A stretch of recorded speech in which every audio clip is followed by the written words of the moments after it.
Whoa, hey YouTube knife users, it's Grinder McGee back in the tactical kitchen today with another knife. Super excited about this knife. Oh man, I'm not locked down specifically to one brand, but if I had to pick an absolute favorite brand, I think that Mora knife would be that brand. Number one, because they always send me really awesome sharp knives, very functional, but number two, they have a very functional beauty to them. I really find a lot of usefulness in them, and I don't know if that's where they get their beauty or if it's just I really have an appreciation for a very practical style and design of knife. Now what we have in front of us is a Mora Bushcraft orange. More familiar to you guys on the interwebs may be the Mora Bushcraft black. These are the identical same knife, except that the orange is in stainless steel and the black is in carbon steel. Now I prefer the stainless steel knife. What turned me on to that is this knife right here. This is another Mora Bushcraft option. This is the Mora Bushcraft Forest, whereas this one, it still has the same handle. It has the Mora 2000 blade, but it has the same handle as the Bushcraft. And we can see here already, I know I'm comparing already without talking about the specs of this knife in particular. Whereas the Bushcraft Forest is about 2 millimeters or 3/32 inches thick, and then the Mora Bushcraft orange and black are both 3 millimeters or approximately 1/8 inch thick. This is a very, very beefy knife for Mora. And while I'm talking about what turned me on to the stainless steel, I just want to show real quick what turned me off to the stainless steel, or turned me off to the carbon steel rather. Here's my beater knife, and it looks pretty good under the light, all shiny and stuff. But it's got stains, and I regularly have to scrub rust and gunk off of this knife. And I got a couple other ones in stainless steel that I use that are down in the car right now from the camping trip last weekend, but I really like those a lot more. I don't notice that the edge retention is extremely a lot better on the carbon steel knife over the stainless steel knife. And of course the stainless steel knife, I don't have to worry about scrubbing anything except the gunk off of it. It rarely gets any type of rust or staining or pitting on there. But I do love both. I wouldn't discourage you from getting either one, or anybody if they preferred the carbon over the stainless. Now the very first thing you're going to notice, well, this knife, first let's get through all these specs before we start comparing anymore. About a 4.5 inch blade, about 9.5 inches overall. Like I said, it's stainless steel. It doesn't say specifically, but I would wager to say that it's the Sandvik steel. They make all their knives almost out of the Sandvik steel, 12C27, I believe, in the stainless, and then in the carbon, it's going to be, I don't want to misquote, so it's just high carbon Mora Sandvik steel that they use. Just know that it's some of the best quality stuff out there in the world, man. And this knife right here, right now, is going for about 35 bucks. Whereas the black started out at 35 bucks and then just skyrocketed because of its popularity, I guess. And now it's like 55 bucks. It's kind of crazy. So for 55 bucks, you can already get some other cool stuff. Like, and here we just might as well jump into comparison since I can't stop doing it. For 55 bucks, you can get some other cool stuff like a Schrade SEH F42. Super beefy knife. Awesome, really great grip handles. Of course, the Gerber strong arm that started off really hating, but now I love this knife, the utility and the function, and of course the price, being made in the United States. Wow, I'm really liking this knife a lot. The more I use it, the more I carry it. You can see I've used it quite a bit. The more I use it, the more I carry it, the more I just really like that knife. And at the price point, gosh, you can't go wrong. And for the guys that need something made in the United States of America, it's just all there. Now the Mora, one thing you're going to notice right away with the Mora Bushcraft orange is that, yes, if you prefer the stainless steel, that's one thing, but you might notice how freaking orange it is. And I'm not sure if it's showing up, but god dang, that is orange as shit. That's the most high visibility thing you're ever going to see in rubber handles. Now this knife does have a rubber handle. It doesn't have a full tang as defined by internet weirdos. I think the tang actually goes down to about here in the knife. For what I would use this knife and for what most people use this knife for, it's going to be more than adequate. I mean, I wouldn't even call it a full tang. I would call it a partial stub, just because it doesn't go all the way the full length down the handle. Why it doesn't, I don't know, but the balance of it, very great in hand.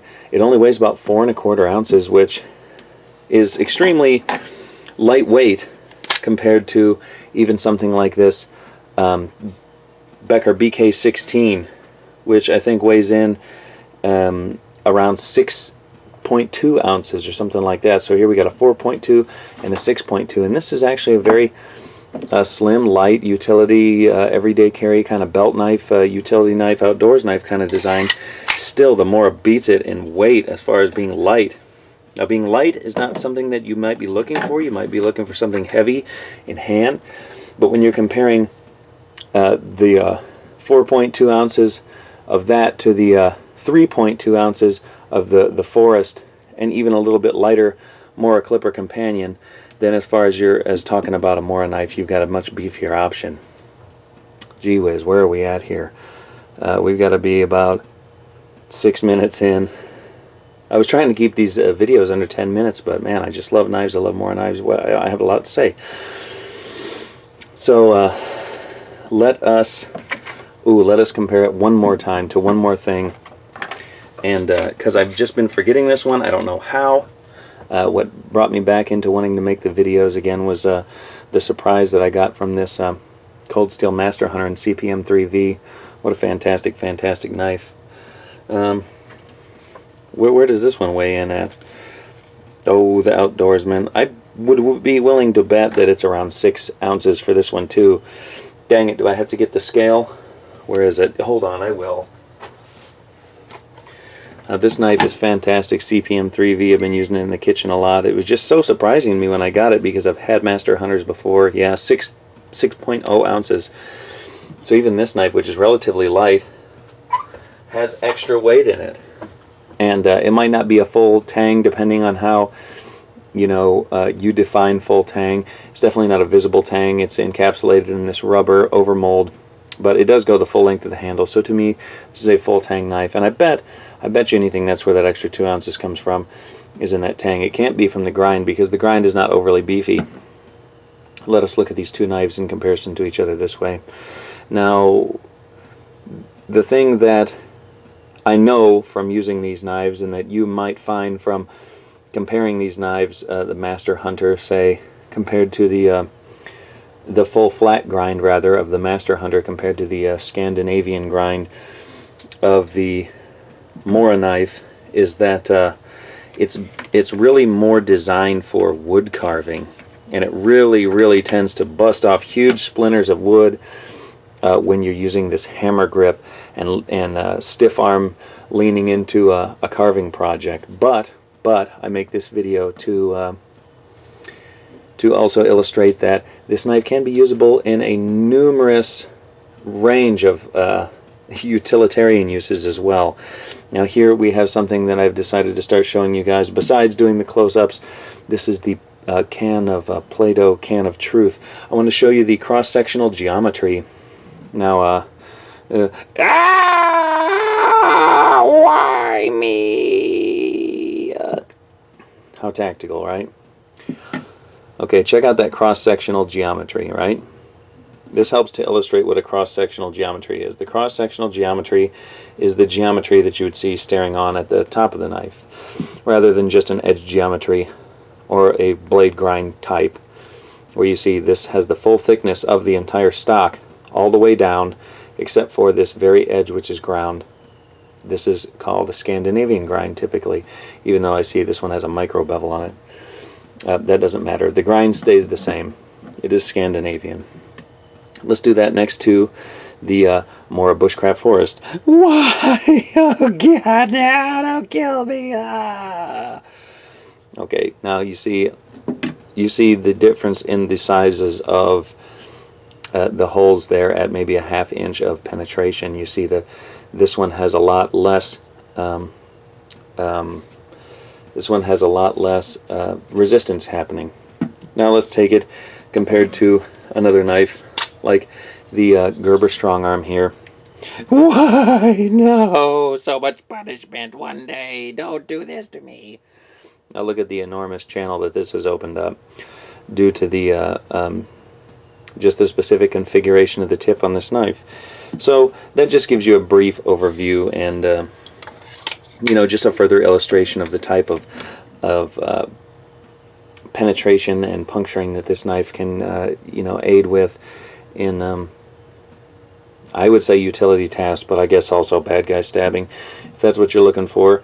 Now, one thing that I must note before we get into 10 minutes in, we're still just rambling before we get to cutting demonstrations, which I will annotate at the very beginning just to skip all of this type of philosophy and discussion that some of you guys don't really like so much, is that unlike most other knives, in fact almost all other production knives, I do not care for the sheaths, but there is just something on a Mora sheath that I love about it. And some people think it's so chintzy and plasticky, but that is exactly what I love so much about it. Now, not particularly on this one, though I do like that orange sheath and I don't hate on it.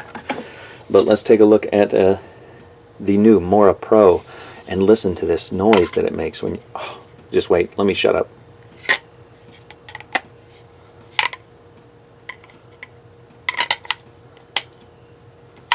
You hearing that noise? There is something about that noise for me. It's just like a golf ball sinking into the hole on the putting green. I don't know. That's what I equate it to. I really love that noise, so I love the Mora sheaths. Like on this one, it has kind of a goofy belt clip. I don't know if it can't fit over my big, thick 511 double duty belt, but it does clip onto most waistbands very well, and pockets very well, and hammer loops on carpenter pants very well. And so it clips onto a lot of stuff very well enough that I have never made a sheath for one of my Mora knives. That sound, I'm addicted to it. I know, maybe I'm losing some utility there, but I just don't care. I really love those knives.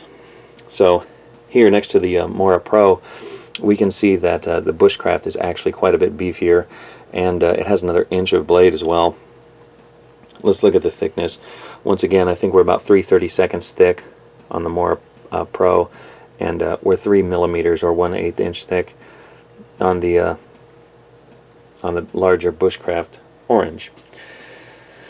Ooh, oh boy. All right, now it's time to get in some cutting. As I stated before, despite this knife having a beefier presentation than a Mora Bushcraft Forest or other similar stainless Mora, it still can perform a wide range of tasks in the kitchen, in the outdoors especially, and also next to the junk pile, which is where I use a knife so much, slicing up cardboard and stuff. So I've added a couple tests. Let's do the apple test first and foremost today. Got this apple. It's got a big spot in it. Let's see how we choke up to pinch for control on this knife. Let's cut this bad spot out of this apple. I'm getting good control. Bad spot went deeper than I thought. I'm getting some good control out of this knife, so no complaints there. Of course, it spans an apple. This is quite a rather small apple. I'll do another bigger one after this, I think. Let's see. Listen for the slice instead of the crunch. Okay, this must not be the greatest apple because it should have crunched there. So probably not so crispy. Been sitting down there for a while in the bottom drawer. Yeah, it's kind of a mushy apple. But you see, even with this extremely obtuse, with almost geometry, we're still getting good slicing for your kitchen prep activities and your lunchtime stuff. So you don't necessarily need a blade that's as thin as a typical kitchen knife here, the Victorinox or rather Forstner. You know, see how thin it is, and then comparatively how beastly this Mora Bushcraft is. It's not wanting to focus. That's okay. I just wanted to give a quick illustration, but let's see if it can slice all right. Okay, now we're encountering some of its handicap here. Not wanting to slice that so well. This apple is kind of mushy. But you see how it can still do it, so even if... And this knife for me, even though the standard clipper, or say the standard companion knife, has never let me down because I don't do all kinds of extreme shit with it, I still like carrying this knife. You know, if I'm going into a situation where I know I might need a fixed blade knife, just because even though it has a 4.5-inch blade, which many of my folders do, many folders have a 4.5-inch and under blade. Very few of them have a larger blade than that. I still really want something that feels significant in the hand, where even though it's never let me down in anything I've ever asked of it, this knife just doesn't have a significant feel in hand. It feels like a steak knife. It's just, I mean, I don't know how to describe it. And some guys even like something more substantial than that to feel in their hand, like a Gerber Big Rock that I have right here. The Gerber Big Rock weighs, man, I don't know, but I bet you it's about 6 ounces as well, maybe even a little bit heavier than that.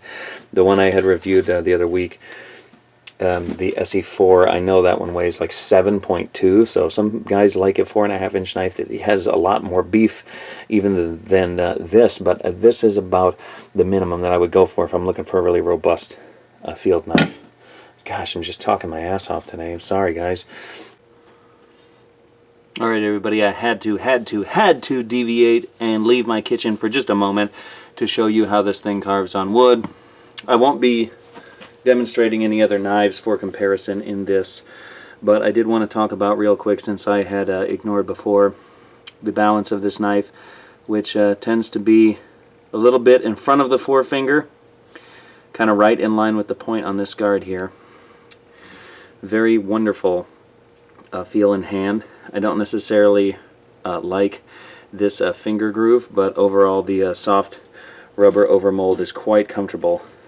And I just wanted to show you in this hard carving how well this knife does on this chunk of firewood. So this is where this type of Scandinavian grind really excels, you know, for me and many people. Possibly in the future, if I think that a knife is going to excel at this, I will also take it to this piece of wood to show the chunks that it can do. Man, this is one dry piece of wood. Of course, I won't be splitting any wood today, but I just did want to show you, you know, its carving capabilities. And it being a thicker knife, I kind of prefer the thinner Scandi knives more so for the shaving, but you know, as I said before, this one just has such a robust feel in hand that it really feels up to the task of your harder utility chores. So, whew, that is an elbow workout. Arrgh.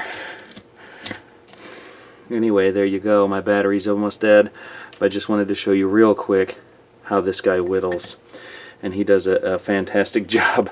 Of course, maybe I would split some and do a little bit of what I consider batoning, what most people would just consider not, you know, the lightest of batoning. But I'm in my living room and I already got wood chips everywhere, so I just wanted to show you how it carved real quick. Does a great job. Let's get up close to this edge here and see if we can see any rolling or chipping. I don't notice any edge imperfections just from that small amount of that. So, really like this knife a lot. Anyway, back to the show, y'all. Okay, here we got a cucumber. I'm gonna make a salad. So, let's see if it can. Let's see how thin we can get a slice with all this stuff in my face. So I got a freaking light right in my face. I'm right behind the camera, of course. Here we got kind of a soft cucumber, not so crispy again. But you see, it is capable of making these slices, although not paper thin. Let's see the thinnest slice that I can really get off of here. That was almost all the way down the slice there. See the funky way? Look at that. Look at how thin that slice is, man. Are you telling me that this knife really suffers in the kitchen? No, it's not as nimble. No, it's not as easy to control on a slice like that. Yeah, you're better off chopping and dicing and stuff like that, but it can also slice very well. Ah, bummer. Okay, so we have made it through our little slicing exhibition here. I did have another thing that I wanted to show you regarding the geometry on this knife, right? And another thing that myself, and I'm sure most of you guys out there constantly do, is you have to, I live in an apartment, so I can't just be throwing out big cardboard boxes. And I did trash removal for a while. And one of the most annoying things that people would do is they would take pizza boxes from Little Caesars and stuff and punch them down in the top of that can. A freaking pizza box stuffed in the top of a garbage can, whether you care or not, I don't know, can hold in like 80 pounds of freaking garbage. So when I live in the apartment, what I do, even though I go down to the dumpster, I still cut those up. So here I've got the remnants of a pizza box. Of course, I can't fit the entire pizza box in front of here and show you that way, but this is going to exhibit to you, you know, the geometry of this knife. Like I said, it's more obtuse, and in showing the Play-Doh test, you know, here is the angle or the cross-sectional geometry on your flat grind knife, and you know, it's more obtuse. Here we're raising this tent out, you know, we're getting it farther and farther, and as we sharpen it, of course, it's going to become even farther to the point where it doesn't matter how keen the edge is, it's going to require resharpening. So that's the one downside of this knife, is that at some point you're going to have to get back onto this shoulder and really sharpen the hell out of it. It's going to be kind of a pain in the butt. But all my trash knives have to be able to do this. I know, it looks like I almost stabbed my hand, but I'm trying to have some control here. So this is 14 layers of Little Caesars cardboard box. And what I'm showing you here is, also, I didn't quite get the 45-degree angle, but I see a lot of guys on YouTube and elsewhere in life trying to attack slicing projects like this. Don't do it like this. What happens is that wedge tries to force these two pieces of cardboard in equal directions. Without having separated it past halfway, you find significant resistance doing it this way. Do not do it that way. Even if you have, and this is the purpose for illustrating it with the 14 pieces of cardboard, even if you have 2 pieces of cardboard, try to get a good steep angle, at least 45 degrees on there. That way you see how the cardboard can separate itself. And I see this a lot from people, and it's just poor cutting technique. I know I'm trying to do it in front of a camera. My technique is not the most fantastic. But I want you to look at this. See how this material is allowed to separate itself. So much easier when you put an angle on it. So if you're slicing through thicker materials, your knife doesn't have quite a sharp edge on it, or you just have a knife that has a not cooperative geometry with the slicing task that you're intending, you need to put that angle on it. It's so helpful. And then, of course, you can get right through it. Not as fast as I could have done it. I routinely slice up pizza boxes, just like all kinds of cardboard, and it goes rather fast. So, just to cover that once again really quick, when you're cutting cardboard, you want to have a 45-degree angle relative to the horizon, or relative to this cardboard. Do not hold it perpendicular. That won't allow the fibers to separate as well as if you do it like so. That way you'll be amazed at how much easier it is to move through materials. This doesn't go just for cardboard. This goes for all materials which you would be slicing. So just something to think about, guys. Okay, I think I'm going to call it quits at that. I think we covered enough. I'm not going to do any other cutting comparisons next to another blade. Just so you know that the Mora Bushcraft Orange, as all Mora knives, comes highly recommended here from the Tactical Kitchen and Grinder Magoo. Go out, get you one as soon as possible. Put it to the test. Maybe I will edit in a little bit of carving demonstration here after this, even though we've got a 22-minute long video. I don't know, maybe you guys like it, maybe you guys don't, but I just like having these discussions, even though it's just me and the camera, and I really enjoy and appreciate any views, any feedback, any suggestions that you guys offer me. So, until the next time, this is Grinder from the Tactical Kitchen saying, keep your skills sharp, but keep your knife even sharper. Peace.